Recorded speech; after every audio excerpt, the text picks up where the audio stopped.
ప్రదోష వ్రతం రోజున భక్తులందరూ ఉపవాసం ఉండడం చాలా మంచిది.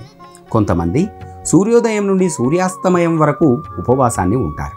మరికొంతమంది రాత్రి భోజనం చేయకుండా ఆ తెల్లార్లు కూడా ఆ భగవంతుని స్మరిస్తూ ఉపవాసం ఉంటారు. ప్రదోష సమయంలో శివాలయాన్ని సందర్శించి ఆ పరమశివుడికి బిల్వపత్రాలు, అభిషేకం, హారతిని సమర్పించాలి.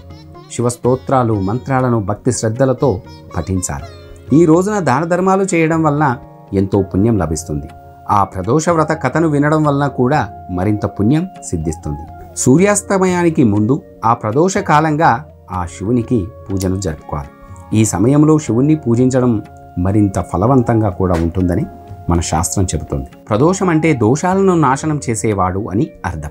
ఈ ఉపవాసం త్రయోదశి తిథిలోని ప్రదోష సమయంలో అంటే సూర్యాస్తమయం సమయంలో పాటించాలి. ఆధ్యాత్మిక దుఃఖోణంలో ఈ సమయం చాలా శక్తివంతమైనదిగా కూడా పరిగణించబడింది. ఈ సమయంలో శివుడు కైలాస పర్వతంపై తాండవం చేస్తాడని, తన భక్తుల పిలుపుకు వెంటనే వింటాడని కూడా మన శాస్త్రం చెబుతోంది.